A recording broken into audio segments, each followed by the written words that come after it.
নমস্কার, আমি জ্যোতিষ সম্রাট বিনয় শাস্ত্রী। আশা করি ঈশ্বরের কৃপায় আপনারা ভালোই আছেন। আজকে আমার ভিডিওর আলোচ্য বিষয় দেবগুরু বৃহস্পতির গোচরে কন্যা রাশি বা লগ্নের জাতক জাতিকার ওপর কীরূপ প্রভাব বিস্তার করবে। প্রথমেই বলি, এই দেবগুরু বৃহস্পতি আগামী 1 জুন 2026 মিথুন রাশি ত্যাগ করে কর্কট রাশিতে প্রবেশ করছে এবং 30 জুন পর্যন্ত থাকবে।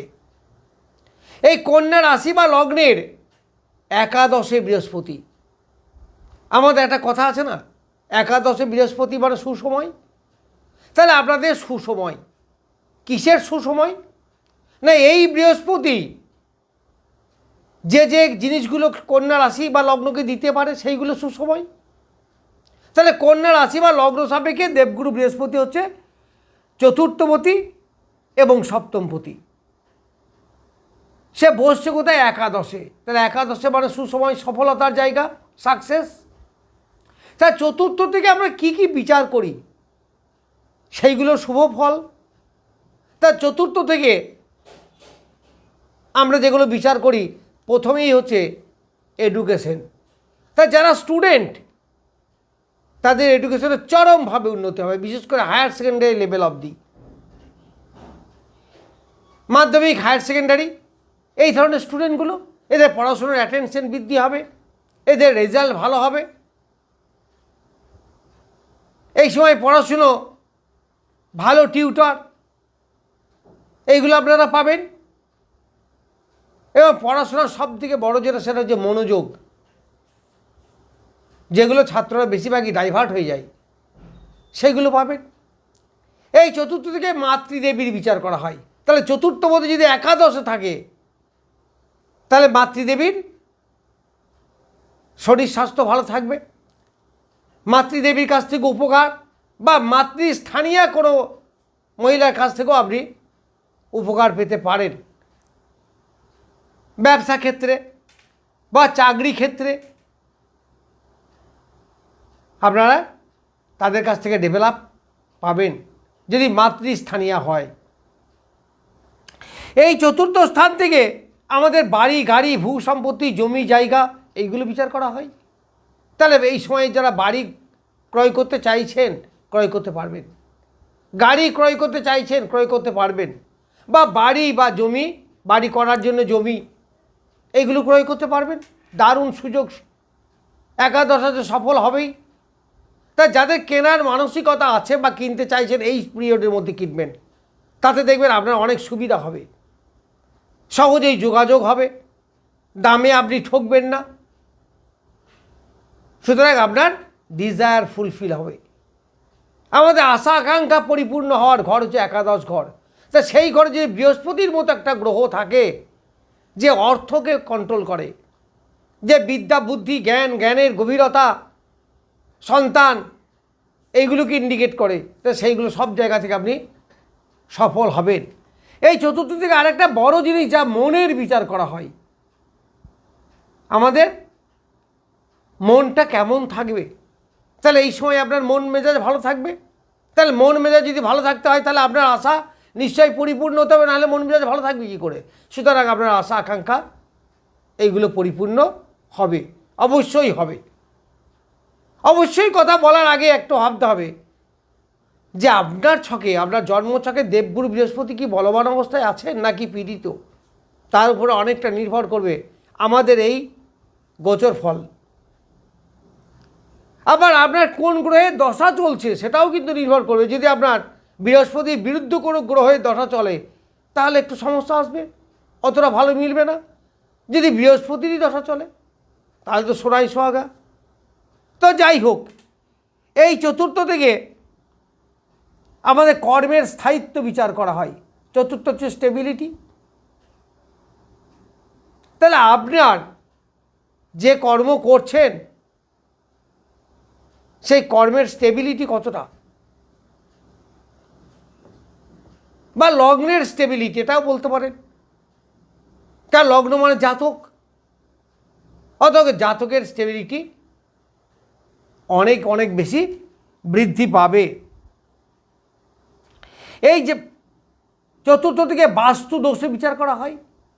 গৃহ করতে যারা যাচ্ছেন বাস্তুটা অবশ্যই দেখে নেবেন, তবে বাস্তু দোষ কম হওয়ারই কথা।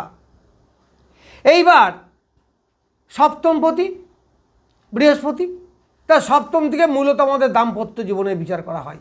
তাহলে সপ্তমপতি যদি একাদশে থাকে এই সময় দেখবেন অনেকের বিবাহ যোগ অনুষ্ঠিত হবে, মানে বিবাহ হওয়ার খুব ভালো সময়, কারণ একাদশে আছে, সফলতা আপনারা আনবে এবং সুন্দর বিবাহের যোগাযোগ হবে এবং সহজেই সাবলীলভাবে আপনার বিবাহ অনুষ্ঠান পরিপূর্ণ হবে।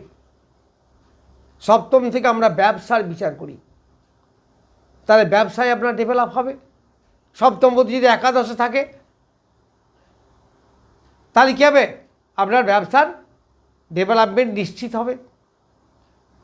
3, 7, 11 এই যে তিনটে ঘর, একে আমরা কি বলি, কাম ত্রিকোণ।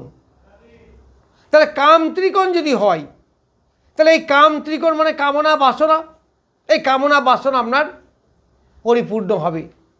আপনার যে ইচ্ছাগুলো ছিল অনেক দিন ধরে পূরণ হচ্ছিল না, সেই ইচ্ছাগুলো কিন্তু এবার আপনার পরিপূর্ণ হবে, অর্থাৎ তার ডেভেলপমেন্ট এগুলো অবশ্যই হবে।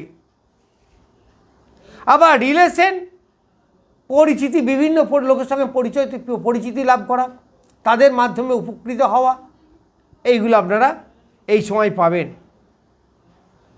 আত্মীয় বর্ণ, বড় দাদা দিদি, তাদের কাছ থেকে আপনি অনেক উপকার পাবেন। আত্মীয় বর্ণের সঙ্গে সুন্দর একটা যোগাযোগ, এইগুলো এই সময়ে ঘটবে।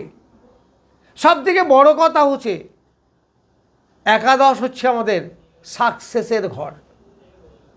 তাহলে চতুর্থ থেকে যেগুলো বিচার হয়, সপ্তম থেকে যেগুলো বিচার হয়, সেগুলো থেকে আপনি অবশ্যই সাকসেস আসবে, এটা আপনি নিশ্চিত থাকতে পারেন যদি আপনার জন্মছকে বৃহস্পতি অবস্থান মোটামুটি বলবান হয়। এরপর এই একাদশ থেকে আমাদের ফাটকা ইনকামও বিচার করা হয়। তাহলে ফাটকা ইনকামে আপনার সাকসেস হওয়া, এইগুলো আপনারা পাবেন।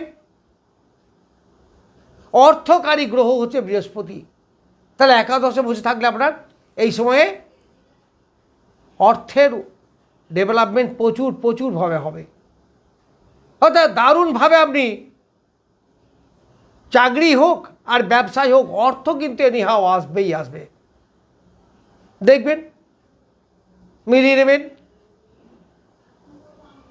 আবার সন্তানের কারক গ্রহ হচ্ছে বৃহস্পতি, সে একাদশে বসে আছে, তাহলে সন্তানের ডেভেলপমেন্ট নিশ্চিত হবে।